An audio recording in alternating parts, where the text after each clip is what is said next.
خرم بقا کی کتاب کلیشے مجھے اس وقت ملی جب میرا ذہن کچھ سوالوں کی موجودگی سے بوجھل تھا۔ یوں ہی بے خیالی میں میں نے کتاب کو کھولا، لکھا تھا خدا انصاف کب کرے گا، صفحہ نمبر 68۔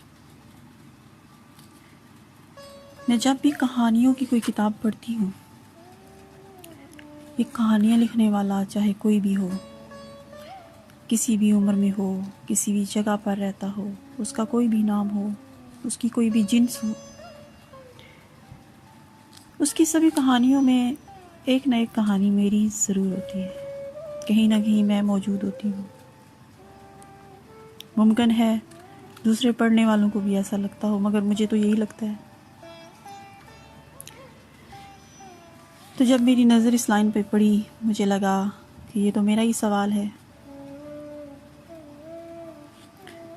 پھر میں نے کتاب کو شروع سے کھولا تو وہاں ایک خواہش کا اظہار تھا کہ اگر مجھ سے کوئی پوچھے کہ میں کیا بننا چاہتا ہوں تو میں کہوں گا خدا۔ میں اپنے لیے کوئی ایسا کردار کیوں منتخب کروں جو مجبور ہے؟ مجبوری والا کردار تو میں پہلے بھی ہوں۔ خواہش تو خواہش ہوتی ہے، اگر خواہش ہی کرنی ہے تو پھر میں خدا کیوں نہ بنوں؟ خدا جو تخلیق کرتا ہے، جو کہانیاں لکھتا ہے، جس نے ہم میں سے ہر شخص کو ایک کہانی کی طرح اس دنیا میں بھیجا ہے، تو یہ کہانیاں 5 حصوں کی کہانیاں ہیں۔ یہ کہانیاں ہماری کہانیاں ہیں، میری، آپ کی اور ہر اس شخص کی جو کہانی پڑھتا ہے۔ جو نہیں پڑھتے یہ کہانیاں ان کی بھی ہیں۔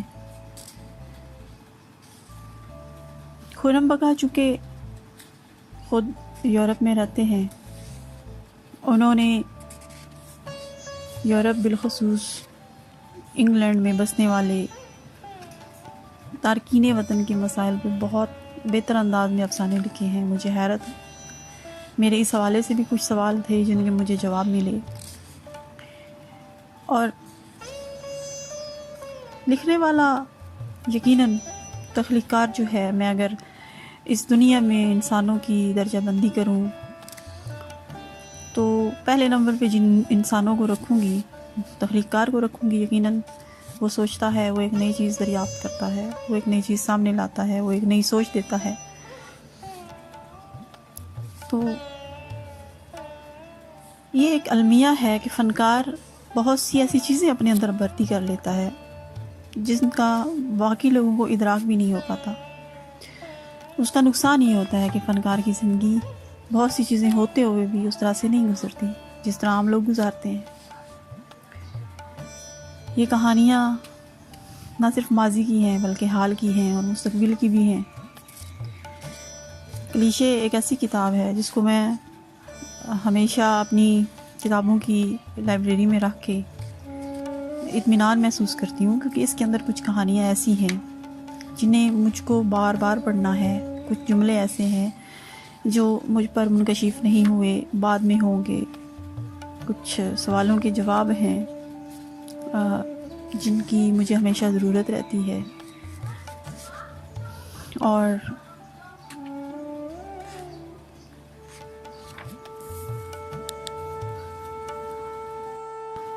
کچھ ایسے کردار ہیں جن سے مجھے محبت ہے اور میں جن کے ساتھ رہنا چاہتی ہوں۔ جیسے یہاں صفحہ نمبر 107 پر ایک افسانہ ہے، آخری بات، اس کا کردار ابراہیم۔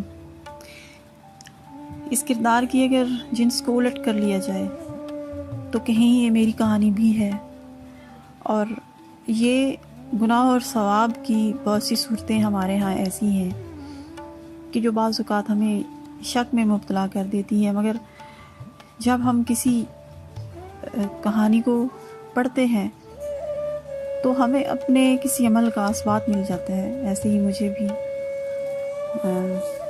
اس چیز کا کہ نہیں، ابھی دنیا میں کچھ بھی نہیں بگڑا، ابھی ایسے لوگ بھی ہیں۔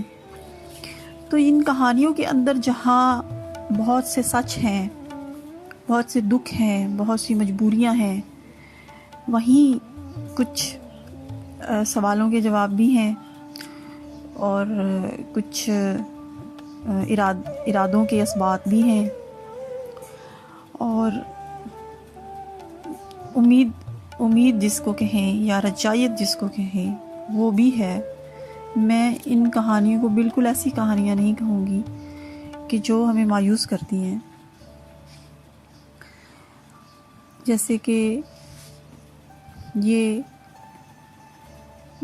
انسانیت کے روز اول کی پہلی محبت، پہلے قتل کی، مجبوریوں کی، تجارت کی، یہ ساری باتیں جو ہیں وہ خرم بقا صاحب نے اس کتاب کے اندر جس حد تک ہو سکا، جہاں تک ممکن ہو سکا، جہاں تک ان کا زاویہ نگاہ ہے، تو ایک لحاظ سے میرے لیے حیرت کی بات بھی تھی، کیونکہ میں ان کی چھوٹے چھوٹے شگفتہ تحریروں کو پڑھتی ہوں بہت شوق سے، اور ان کے اندر غضب کا ٹیلنٹ ہے اس حوالے سے، وہ بہت بہترین اور بہت مصفہ مزاح جو ہے وہ تخلیق کرتے ہیں۔ تو اس کے پیرالل، اس کے متوازی انتہائی سنجیدہ اور گہری کہانی لکھنا جو ہے، یہ میں سمجھتی ہوں کہ ایک وقت میں یہ دو فن ایسے ہیں کہ جس پر میں بہت چھوٹی ہوں، میرا ایسا کردار نہیں ہے، اور نہ ہی میں سمجھتی ہوں کہ میرا یہ سب کچھ کہہ دینا اس کے لیے کافی ہے۔ یہ وقت ثابت کرے گا آنے والا، یہ ان کا سنجیدہ کاری ثابت کرے گا، اور کہ وہ ان کے اندر لکھنے کی کتنی صلاحیت ہے، اور وہ کتنے، میں فنکار نہیں کہوں گی، بلکہ خدا کی طرف سے وہ کتنے اعلیٰ تخلیق کار پیدا ہوئے ہیں۔ یہ بجائے خود انہوں نے جو خواہش کی تھی خدا بننے کی، یہ بذات خود ایک منصب ہے۔ اللہ معاف کرے، آج کل کے دور میں ٹرولنگ شروع ہو جاتی ہے کچھ ایسی باتوں پر، مگر لکھنے والے کا جو ایک منصب ہوتا ہے وہ بہرحال ایک بہت بڑا منصب ہے، اور خرم بقا صاحب کو مبارک ہو۔ میری خواہش ہے کہ وہ آئندہ بھی ایسی کہانیاں لکھتے رہیں۔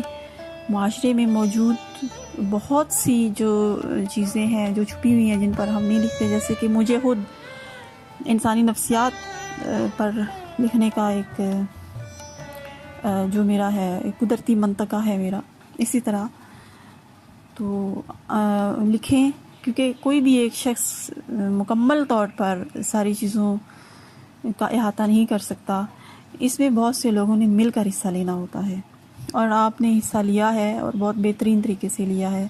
اللہ آپ کا حامی و ناصر ہو۔